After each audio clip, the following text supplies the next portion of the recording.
Hello everybody, it's Kyo Kusagani here bringing you what is presumably the world record for a little game called Buccaneers. Released in the year 1989, whether or not it predated Final Fight is just as much of a mystery as the people responsible for pioneering pirate themes in attention-grabbing action games. This replay was recorded on April 19th, 2020 and played following MAME's default settings as of that date. I'm absolutely certain that I wouldn't be talking about obscurities like these without MAME Dev taking their mission to preserve any relic of gaming history as seriously as they do.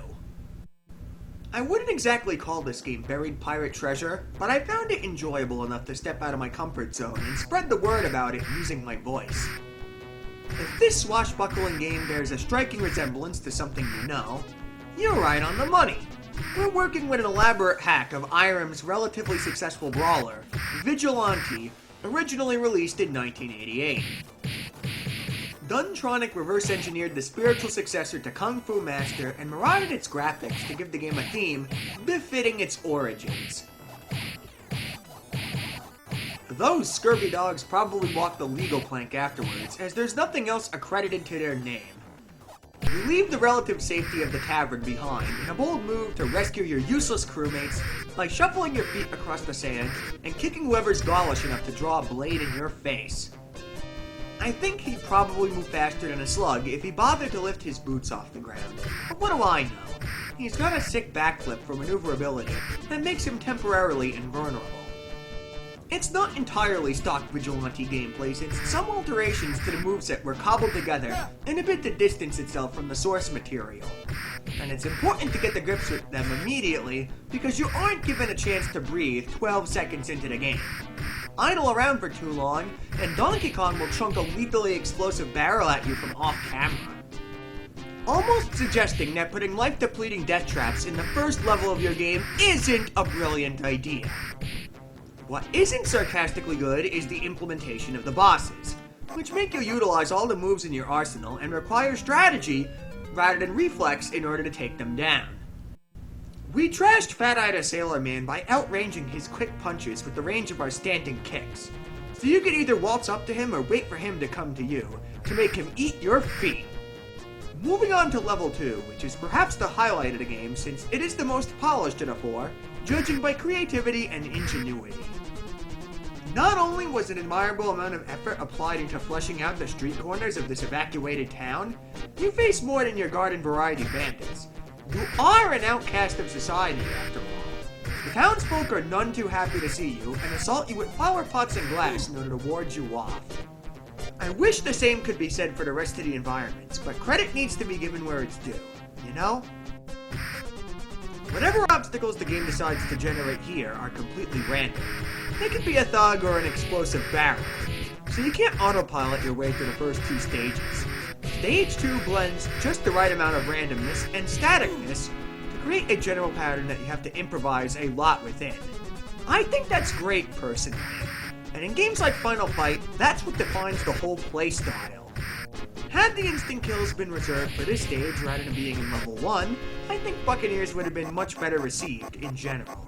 First impressions matter, especially in an arcade environment, and once you've got the player hooked, then you can crank up the challenge dial. Level 3 tends to be where most people draw the line if they stumble across this game looking for diamonds at dodgy emulation sites. I deliberately bypassed the first gun and scurried to the second because, like most video games of the era, this game has a sprite limit, and the first 3 enemies that spawn are always regular brigands, which prevents the other type of enemy from showing up. You see, Level 3 highlights how both talented Duntronic were at reverse engineering encrypted programs, and how woefully inexperienced they were as level designers.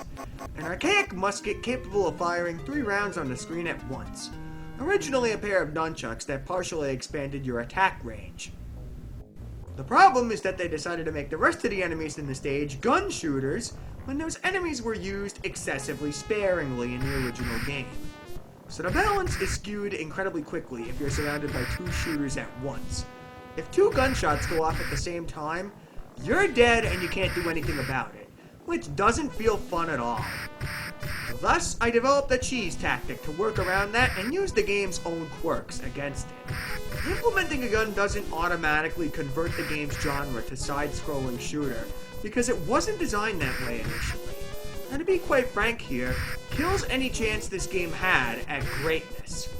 The last stage also cuts off continues entirely in some versions of Buccaneers, which the original Vigilante did as well, as a means of preventing players from credit feeding their way to the ending.